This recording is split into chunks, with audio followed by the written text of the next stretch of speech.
Today's episode is brought to you by Mazars. SoundCartel. In a business sense, storytelling really does come into its own. People love a good story, and there are so many opportunities to weave the authentic angle of your business through sales, marketing, and even branding. So how does storytelling actually work? From SoundCartel, I'm Nicole Goodman, and this is Business Essentials Daily.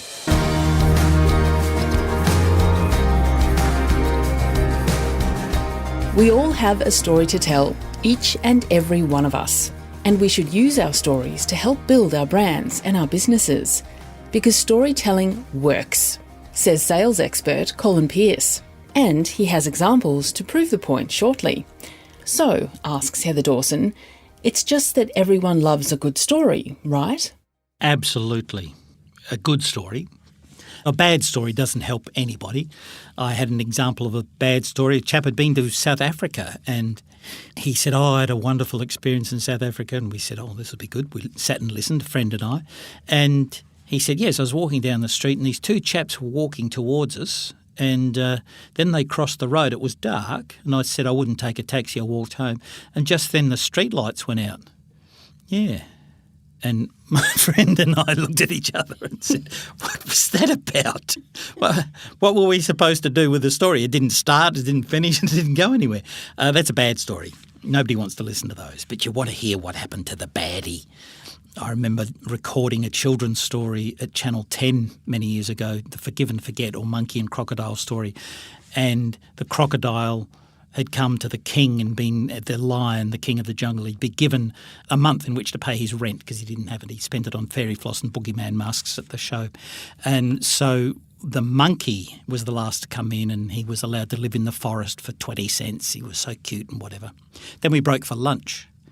And I remember the props provider, a clever man called Davin, kept walking around the lunchroom and he said, come on, hurry up. And we said, what's the matter? You want to go home early? He says, no, I want to hear what's going to happen to that crocodile. So the idea of a good story is that there's some tension and hopefully the baddie's going to cop it or the goodie's going to come through. So we do love a good story. Okay, so what has storytelling got to do with business though, Colin? Oh, storytelling works. And Storytelling Works is the name of my book. But it's one of a series. Storytelling Works for, it just works. Storytelling Works for Parents will be the sequel. Storytelling Works for teachers and speakers. Storytelling Works for managers. Storytelling Works for salespeople. Storytelling works. It's long been said that we are wired for story. And more in the 21st century, we're wired for the fine nuances of story, such as I've said, story in selling, story in managing, story in creating dramas.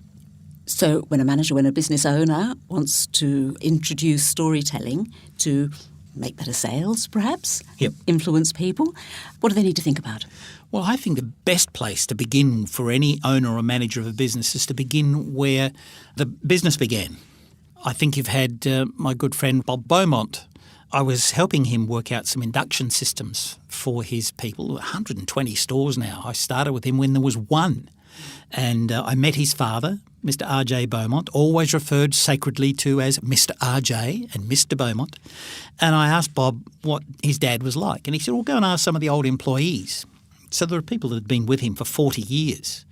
And they said, oh, Mr. RJ, what a lovely man.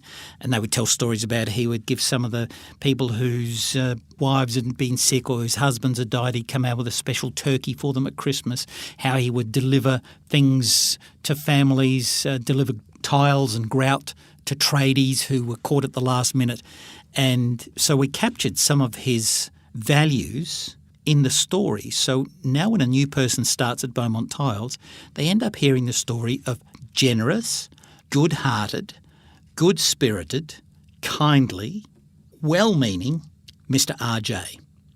And they get the feeling that that's what this company's about. So if somebody asks you to go a second mile, you go 3. You know, Mazars has been a long-time supporter of SoundCartel, and now they're helping us bring you this podcast. To find out how Mazars can support your business, visit mazars.com.au.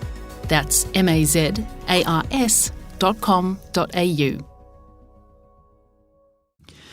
It's a story of the origin, and every business has an origin. This one does. A wonderful origin of the famous Michael Schildberger in the ABC with his colleague Heather Dawson and his clever young son Nick, and how it's all come through. Yeah.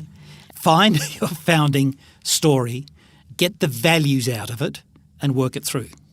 Now make sure they're the right ones, Heather.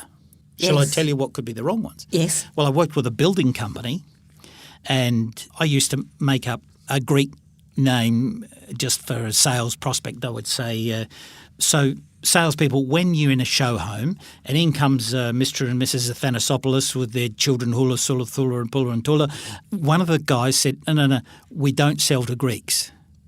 I said, what? No, and they all shook their heads. There were about 12 of them. They said, no, we don't sell to Greeks. The boss won't accept an order with a Greek name on it for a house. Good Lord. So I went to him and said, why won't they sell to Greeks? They say you won't accept an order. He smacked his head and said, oh, no accounting for dumb.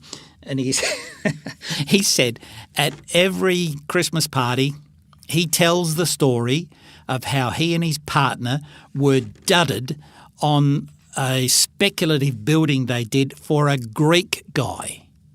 And he finishes the story by saying, just as a throw-off line, so don't ever bring me an order signed by a Greek. Now, that's just a funny way to end the story. He didn't mean I hate Greeks. He didn't mean I don't want to do business with Greeks. He didn't mean don't sell to Greeks. But he'd embedded that stupid story and the value system. They weren't selling 3 or 4 houses a month to Greek people. to Greek people when they could have. And that included anybody who looked Greek. So they walked in. That was a bad story. That's a bad story with bad values in it. It's a stupid thing to do. So you need to be careful about the stories you tell. But make it good and people will come to you. Yeah. Especially if the hero, the founder, had a problem, didn't know what to do, and he solved it one way or the other. And that just doesn't have to be in founder stories. You want to get a point across. You want to move people.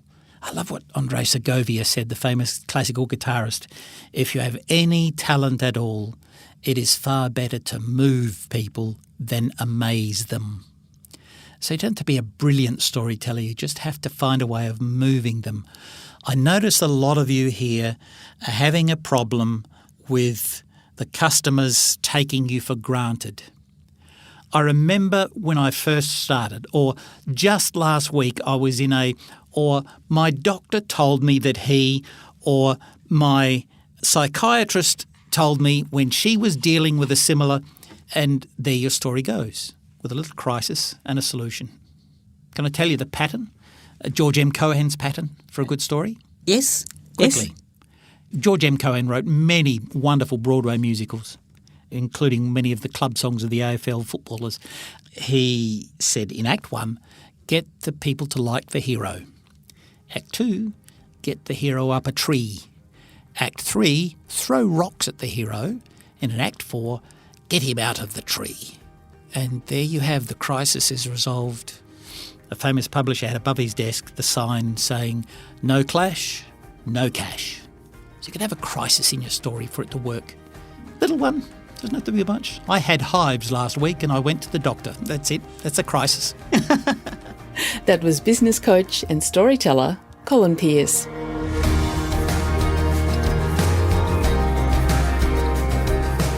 Business Essentials Daily is a SoundCartel podcast. Executive producer is Heather Dawson. Producers are Nick Schildberger, Chris Ashmore, and myself. Technical production by Pete Letts and Belinda Trimboli. I'm Nicole Goodman. Thanks for listening. We'll bring you more Be Daily next week. SoundCartel. This episode was brought to you by Mazars. To find out more, visit mazars.com.au. That's mazars.com.au.